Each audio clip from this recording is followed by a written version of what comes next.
말씀은 예레미야 19장 1절입니다. 1절부터 13절까지. 성도 여러분, 오늘 말씀은 크게 세 단락으로 나눌 수 있습니다. 1절부터 2절은 하나님의 선포 명령입니다. 그리고 3절부터 9절까지는 하나님의 심판 선포와 그 이유에 대해서, 그리고 마지막 단락은 10절부터 13절은 예레미야 상징 행동과 그에 대한 해석입니다. 먼저 1절과 2절을 보시면, 여호와께서 이와 같이 말씀하시되 가서 통회장에 옹기를 사고 백성의 어른들과 제사장의 어른 몇 사람과 하시드문 어긴 곁에 있는 흰놈의 아들 골짜기로 가서 거기서 내가 내게 이른 말을 선포하여. 예레미야에게 하나님의 말씀이 임했습니다. 그 내용은 옹기를 사라고 하십니다. 11절을 보면 한 번 깨지면 다시 완전하게 할 수 없는 특징을 옹기가 가지고 있습니다. 예레미야는 그릇을 구매하지만 이후에는 예레미야 혼자 행동하지 않고 다른 사람들 앞에서, 그리고 다른 사람들과 함께 동행하는 모습을 볼 수가 있습니다. 1절을 보시면 1절에 어른이라는 단어가 나오는데, 이 단어는 지도자라는 뜻도 가지고 있습니다. 그래서 예레미야는 이 백성의 지도자와 그리고 제사장의 지도자와 함께 흰놈의 아들 골짜기로 가서 하나님의 말씀을 선포해야 하는 것입니다. 하지만 놀랍게도 예레미야는 지도자들이 아니라 유다의 왕들과 예루살렘 주민에게 하나님의 말씀을 선포해야 합니다. 2절에 나오는 이 하시드 분은 다른 성경, 이 현대어 역본들의 많은 경우에는 이분을 질그릇 조각의 문이라고 번역을 하기도 합니다. 하지만 이 문이 예루살렘 성 중에서 어떤 문인지 정확히 알 수는 없습니다. 또 2절에 나오는 이 흰놈의 아들 골짜기는 예레미야 7장에서도 유사하게 기록이 되어 있으며, 오늘 말씀 이후에 죽음의 골짜기, 사륙의 골짜기라고 불릴 것이라고 말을 하고 있습니다. 계속해서 3절을 보시면, 말하기를 너희 유다 왕들과 예루살렘 주민아 여호와의 말씀을 들으라. 만군의 여호와 이스라엘의 하나님이 이같이 말씀하시되 보라, 내가 이곳에서 재앙을 내릴 것이라. 그것을 듣는 모든 자의 귀가 떨리니. 예레미야는 들으라, 히브리어로 쉐마죠. 이 쉐마라는 명령으로 지금 시작을 하고 있습니다. 이 예레미야의 선포를 들어야 하는 사람은 유다 왕과 바로 예루살렘 주민들입니다. 예레미야는 먼저 이곳에 재앙이 올 것이라고 지금 선포를 하고 있습니다. 이 예레미야가 가리키는 이곳이라는 표현은 3절부터 7절까지 계속해서 반복해서 나오며, 6절은 이곳을 도벳과 흰놈의 아들 골짜기라고 불리는 곳이라고 지금 명시를 하고 있습니다. 이 예레미야는 재앙을 듣는 모든 자의 귀가 떨릴 것이라고 지금 말을 하고 있습니다. 이 표현을 새 번역은 귀가 얼얼해질 만큼 무서운으로 번역을 했고, 공동 번역은 듣고 놀라지 않을 귀가 없을 것이라고 풀어서 설명을 하고 있습니다. 성경에서 이 귀가 떨리다라는 이 표현은 심판의 상황, 하나님의 심판의 상황을 묘사할 때 나옵니다. 이 사무엘상 3장을 보면 이 엘리 제사장의 이 말 심판을 선포할 때 귀가 떨린다고 나오고요. 또 열왕기하 21장, 이 악한 왕이죠, 이 므낫세 왕에게 이 말, 이 재앙에 관해서 심판을 선포할 때도 나옵니다. 그 외에도 이 하나님의 행위를 듣고 신체의 일부가 떨리는 현상이 바로 하박국 3장에서도 나오죠. 이렇게 이 예레미야 선포를 듣는 이 청중이 유다 왕들과 예루살렘 주민이므로 예레미야는 이러한 심판을 한편으로는 흰놈의 아들 골짜기에서, 다른 한편으로는 이 예루살렘에 적용을 하고 있습니다. 자, 그렇다면 이 흰놈의 아들 골짜기와 이 예루살렘의 재앙이 닥치는 이유는 무엇일까요? 4절에서 이는이라고 접속사를 활용해서 그 이유를 지금 설명을 하고 있습니다.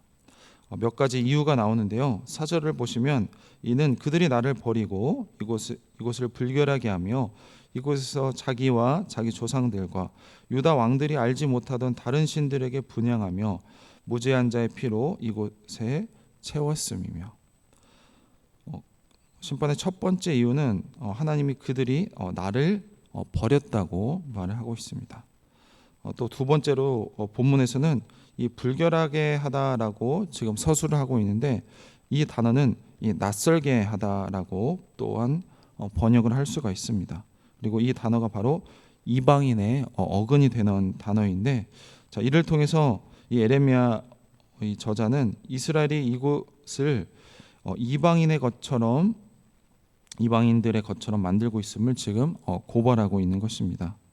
이스라엘이 이곳을 이방인의 것처럼 낯선 것으로 채우는 것을 자기 조상들과 유다 왕들이 알지 못하던 이 다른 신들에게 분향하는 모습에서 찾을 수 있다는 것입니다. 저자는 하나님을 버리고 그 자리를 이방 신으로 채우는 지금 이스라엘을 고발하고 있는 것입니다. 세 번째, 저자는 이스라엘이 이곳을 무죄한 자의 피로 채우고 있다고 말을 하고 있습니다. 아무런 죄도 없는 사람들을 해치고 있는 당시 이 이스라엘 사회, 이 예루살렘 사회를 고발하고 있습니다. 이스라엘이 무죄한 자의 시체로 이 흰놈의 아들 골짜기를 채울 뿐만 아니라는 것은 이 예루살렘이 종교적 죄뿐만이 아니라 이제 윤리적인 죄도 짓고 있다는 것을 고발을 하고 있습니다. 자, 이로써 이스라엘의 잘못된 신앙이 윤리적인 죄로 발전하고 있음을 보여주고 있습니다. 그래서 5절은 이스라엘의 잘못된 신앙의 행위와 그 실제적인 예를 들어서 설명하고 있습니다. 5절입니다. 또 그들이 바알을 위하여 산당을 건축하고 자기 아들들을 바알에게 번제로 불살라 드렸나니 이는 내가 명령하거나 말하거나 뜻한 바가 아니니라.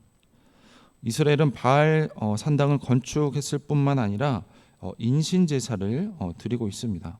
당시 인신 제사는 본래 다른 이방 신이었던 몰렉에게 행하던 것이었는데, 사람들은 그것을 이 바알 신에게도 행하고 있었던 것입니다. 그들은 번제와 지금 같은 용어를 사용하여서 여호와께 바치는 듯 하지만, 하나님은 이는 내가 명령하거나 말하거나 뜻한 바가 아니라고 명확하게 선언을 하고 계십니다. 자, 이를 통해서 예레미야는 이스라엘과 지금 하나님의 괴리를 지금 보여주고 있습니다. 자, 이스라엘은 이 하나님을 향해서 자신들이 제사를 드린다고 열심을 내고 있지만, 그들의 제사는 하나님과 무관한 제사를 드리고 있을 뿐입니다. 그들이 착각을 하고 있는 것이죠.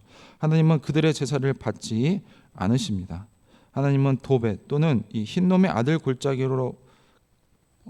골짜기라고 불리는 이 장소가 다시는 그렇게 불리지 않을 거라고 말을 하고 있습니다. 왜냐하면 그곳은 죽음의 골짜기로 앞으로 불리게 된다고 말을 하고 있습니다. 자, 본문이 서술하고 있는 죽음은 자연적인 죽음이 아니라 폭력에 의한 죽음인 것을 우리가 주목을 해야 할 것입니다. 그래서 따라서 이것은 사륙의 골짜기라고 번역하는 것이 더 좋을 것 같습니다. 이 단어는 바로 이스라엘의 폭력성을 보여주는 단어이죠. 이스라엘이 하나님께 제의를 드리는 횟수가 늘어나면 늘어날수록 그들은 사륙을 더하는 것이며, 이러한 제사는 하나님께 거절당한다고 말을 하고 있습니다. 계속해서 이 하나님이 유다와 이 예루살렘 사람들의 모든 계획을 무너뜨린다고 7절에서 말을 하고 있습니다. 7절을 보시면 내가 이곳에서 유다와 예루살렘의 계획을 무너뜨려 그들로 그 대적압과 생명을 찾는 자의 손에 칼에 엎드러지게 하고 그 시체를 공중의 새와 땅의 짐승의 밥이 되게 하며, 7절에 나오는 이 무너뜨리다라는 단어는 우바코티인데, 이 옹기라는 단어, 이 바크부쿠라는 이 용어와 굉장히 비슷합니다. 그래서 언어 유희를 지금 사용하고 있는 것입니다. 그래서 하나님의 이 무너뜨릴 계획을 지금 서술하고 있는데, 이것은 예레미야가 이 하나님께 탄원하던 계획과 일치하고 있습니다. 따라서 유다와 이 예루살렘의 계획은 에레미야를 죽이려는 계획과 무관하지 않습니다. 이에 하나님은 에레미야의 탄원에 응답을 하고 있는 것입니다. 7절은 그들의 계획이 무너질 뿐만 아니라 에레미야를 죽이려 하던 자들이 짐승의 밥이 될 것이라고 지금 선언을 하고 있습니다. 이러한 선언은 이미 에레미야 16장에서 기록된 적이 있습니다. 그 이야기가 반복함으로써 에레미야는 하나님의 계획이 변하지 않을 것임을 다시 한번 재확인하고 있습니다. 계속해서 10절, 11절입니다. 너는 함께 가는 자의 목전에서 그 옹기를 깨뜨리고 그들에게 이르기를 만군의 여호와께서 이와 같이 말씀하시되 사람이 토기장의 그릇을 한번 깨뜨리면 다시 완전하게 할 수 없나니 이와 같이 내가 이 백성과 이 성읍을 무너뜨리니 도벳에 매장할 자리가 없을 만큼 매장하리라. 하나님은 에레미야에게 옹기를 깨뜨리라고 명령하고 있습니다. 이 사람들의 계획을 무너뜨리라고 라는 이 선언은 이 옹기라는 표현과 연결이 되는 것입니다. 다시 말하면 옹기를 깨뜨리는 행위는 바로 이 예루살렘 사람들의 계획을 깨뜨리는 것을 지금 가리키는 것입니다. 성도 여러분, 깨어진 그릇은 다시 완전하게 될 수 없습니다. 그래서 10절과 이 11절에는 이 깨뜨리라는 동사가 3번이나 나오는 것입니다. 이것의 목적어 처음과 마지막에는 이 옹기 그릇으로 나오지만 두 번째에는 이 백성과 성읍이 목적어로 나오고 있습니다. 따라서 이 깨어진 옹기는 이 깨어질 백성과 바로 그 성읍을 가리키는 것입니다. 더욱이 저자는 이 치유하다라는 의미의 동사를 활용해서 치유가 될 수 없을 만큼 큰 상처를 입을 바로 이스라엘을 언급을 하고 있는 것입니다. 성도 여러분, 오늘 말씀은 바로 깨진 옹기를 다시 완전하게 복구될 수 없다는 내용을 가지고 있습니다. 하나님께서 이번에는 옹기를 가지고 이스라엘 백성들에게 메시지를 전하게 하고 계십니다. 여기 오늘 말씀의 옹기는 바로 유다를 가리키는 것이죠. 이 옹기 같은 이 토기장의 그릇이 한번 깨지면 다시 원상태로 회복한다는 것은 불가능하듯이 유다도 무너질 것이라고 말을 하고 있습니다. 그들은 언제든 우리가 마음만 먹으면 다시 시작할 수 있다고 하지만 문제는 바로 그 마음이 안 먹어지니까 문제입니다. 그렇게 심판받고 이스라엘 백성들이 끝나는 것입니다. 이스라엘은 언제나 늘 그랬습니다. 이렇게 이스라엘 백성들의 잘못은 하나님께서 명하지 않은 행동을 한 것입니다. 이런 이스라엘 백성들의 행태, 유다의 행태에 대해서 오늘 말씀에서 하나님이 한마디로 하나님은 그들에게 명령했거나 말하거나 뜻한 바가 아니라고 분명하게 말씀하고 있습니다. 하나님께서 하라는 것은 하지 않고 하지 말라는 것을 그들은 계속 행했던 것입니다. 바알 숭배는 물론이고 그들의 조상도 몰랐던 이 새로운 신들, 새로운 우상을 숭배한 것입니다. 자, 그 결과 그들의 형제들을 향한 사랑이 식었고 바로 사회적인 범죄, 이 윤리적인 범죄가 창궐한 것입니다. 심지어 자기의 자식까지 몰래에게 제물로 바치는 이 참담한 짓을 그들은 행한 것입니다. 하나님의 사랑을 모르고 그리고 하나님을 사랑하지 않는 자들의 바로 그런 자들의 이 자식 사랑 그리고 자기 사랑은 결국에는 자식을 살해하고 이 자기 자신을 파멸로 끝날 것임을 보여주는 것입니다. 또한 오늘 말씀에서 하나님은 이 약속의 땅이 바로 죽음의 골짜기 그리고 사륙의 골짜기로 불릴 것이라고 말을 하고 있습니다. 그들이 우상 숭배를 하는 공간은 바로 시신을 매장할 곳이 더는 없는 그러한 공간이 될 것이고 유다의 성읍들도 마찬가지로 그렇게 될 것이라고 말을 하고 있습니다. 이 우상 숭배의 그리고 패악의 중심지인 이 흰놈의 아들의 골짜기가 사륙의 골짜기로 불릴 만큼 이곳이 끔찍한 이 하나님의 심판의 장소가 되게 하신다는 것입니다. 심지어 살아남아 매장할 이가 없어서 그들의 시신은 짐승의 먹이가 된다고 말하고 있습니다. 자식을 제물로 바친 그들이 그들의 자식과 친구의 시신을 탐할 정도로 굶주림에 지친 이 포위 공격을 받게 하신다는 것입니다. 자, 이렇게 하나님의 분노를 감당할 수 있는 사람, 인간은 없습니다. 우리는 그 사실을 너무 모르거나 때로는 안일하게 여기고 있지는 않은지 우리가 뒤돌아 봐야 할 것입니다. 즉, 이 하나님의 말씀을 깃털보다 가볍게 여기고 있지는 않은지 생각해 봐야 할 것입니다. 성도 여러분, 우리는 하나님의 말씀을 가볍게, 그러니까 경홀히 여기는 것이 아니라 하나님께서 하신 말씀들을 우리가 잘 듣고 새겨 듣고 하나님의 말씀대로 행하는 우리 모든 성도님들이 되시길 소망합니다.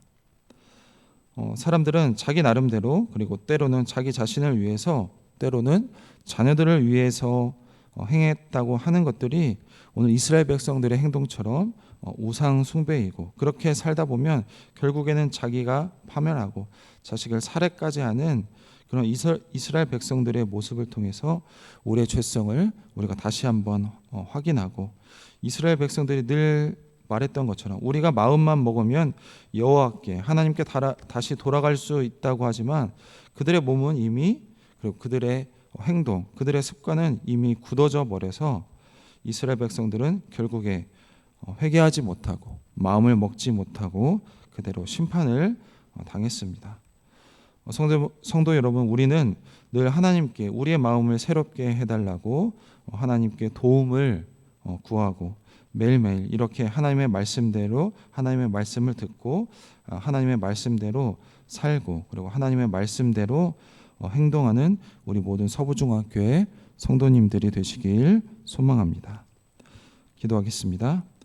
하나님, 오늘 말씀처럼 한번 깨트린 용기는 다시 돌아올 수가 없습니다. 그것처럼 이스라엘 백성들의 계획은 깨어지고 심판을 받는다고 하나님 예레미야를 통해서 메시지를 주셨습니다.